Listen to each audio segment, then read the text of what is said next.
Hello' বন্ধুসকল, আপুনি যদি আমাজনৰ যিটো মোবাইল এপ আছে সেইটো ব্যৱহাৰ কৰি বা আমাজনৰ ৱেবছাইটটো ব্যৱহাৰ কৰি অনলাইন শ্বপিং কৰি আহিছে, কেতিয়াবা নহয় কেতিয়াবা আপুনি আমাজন কেছবেক পাইছে বা আমাজনৰ গিফ্ট ভাউচাৰ পাইছে আৰু সেই গিফ্ট ভাউচাৰ বা কেছবেকৰ এমাউণ্টখিনি আপোনাৰ আমাজন পে' বেলেঞ্চত এড হৈ যায়। এতিয়া আপুনি যেতিয়াই কিবা এটা বস্তু আপুনি আমাজনত কিনিবলৈ যায় আৰু তাৰ পে'মেণ্টৰ সময়ত আপুনি আমাজনৰ কেছবেকটো যেতিয়া ব্যৱহাৰ কৰিব খোজে, তেতিয়াহ'লে আপুনি আমাজন পে' বেলেঞ্চটো ব্যৱহাৰ কৰিব নোৱাৰে। কিয় আপুনি সেই বেলেঞ্চটো ডাইৰেক্টলি ব্যৱহাৰ কৰিব নোৱাৰে আৰু যদি ব্যৱহাৰ কৰিব লাগে কেনেকৈ আপুনি ব্যৱহাৰ কৰিব পাৰে? যদি আপুনি জানিব বিচাৰিছে, চাই থাকক এই ভিডিঅ'টো শেষলৈ। আমি এই টপিকটোৰ ওপৰতে কথা পাতিবলৈ গৈ আছোঁ। নমস্কাৰ বন্ধুসকল, মই প্ৰণৱ আৰু স্বাগতম জনাইছোঁ মোৰ ইউটিউব চেনেল ডিজি ৱৰ্ক অসমলৈ। বন্ধুসকল, প্ৰথমতে আমি আমাজনৰ যিটো মোবাইল এপ আছে তাত গুচি যাম আৰু আগৰ প্ৰচেছখিনি ষ্টেপ বাই ষ্টেপ দেখুৱাম। বন্ধুসকল, আপোনালোকে দেখা পাইছে আমি এতিয়া আমাৰ মোবাইলৰ স্ক্ৰীনত আহিছোঁ আৰু আমাজন যিটো এপ আছে সেইটো খুলি লৈছোঁ। আমাজন এপটো খোলাৰ পাছত আপুনি এনেকুৱাকৈ হোম পেজটো দেখা পাব। ধৰি লোৱা হওক আমি কিবা এটা বস্তু ইয়াৰ পৰা কিনিব লাগে, ইয়াৰ পৰা আমি চিলেক্ট কৰি লওঁ সেই বস্তুটো। এতিয়া আমি সেই বস্তুটো অ'পেন কৰি ল'ম। অ'পেন কৰোঁতে আমি এনেকৈ এই প্ৰডাক্টটো দেখা পোৱা যাব। অকণমান তললৈ আমি স্ক্ৰল ডাউন কৰিম। তললৈ স্ক্ৰল ডাউন কৰাৰ লগে লগে ইয়াত আমি আমাৰ পইচাটো দেখা পাম, কেনেকুৱা ধৰণৰ কিমান পইচা আমি পে' কৰিব লাগিব, 659 ৰুপিজ। তললৈ আহিম। এতিয়া বাই নাও লিংকটোৰ ওপৰত ক্লিক কৰি আমি যেনেকৈ কিনিবলৈ যাওঁ বস্তু তেনেকৈ কিনিব যাম।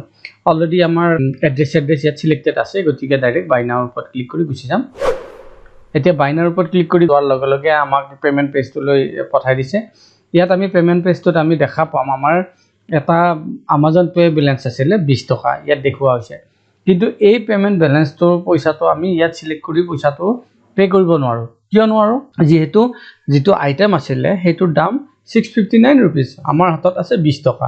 আমাজন পে' বেলেঞ্চটোৰ দ্বাৰা মানে 20 টকাটো খৰচ কৰিবৰ কাৰণে 659 ৰুপিজৰ কাৰণে আমি আৰু এটা 639 ৰুপিজ ইয়াত এড কৰিব লাগিব।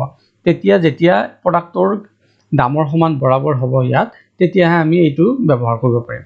সেইকাৰণে যাতে এই 20 টকাটো এক্সপায়াৰী হৈ নাযায়, এনেই নাযায়, তাকে ব্যৱহাৰ কৰিবৰ কাৰণে আমি এড মানি টু পে'ৰ ওপৰত ক্লিক কৰিম।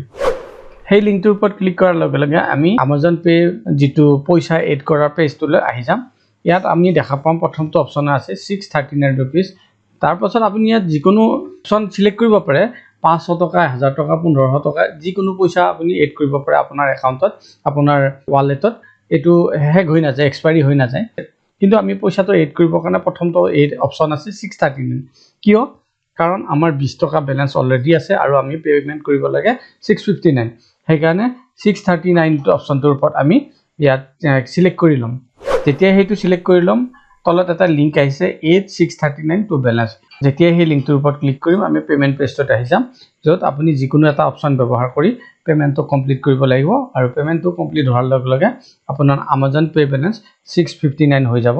আৰু এতিয়া আপুনি যদি সেই প্ৰডাক্টটো কিনিব লাগে 659 ৰুপিছত, আৰামত আমাজন পে' বেলেঞ্চটোৰ মাধ্যমত আপুনি পে'মেণ্ট কৰিব পাৰে। আপোনাৰ যিটো 20 টকা অলৰেডি পৰি আছে সেইটোও পইচা খৰচ হৈ যাব আৰু যিটো এড কৰিলে সেইটোও খৰচ হৈ যাব।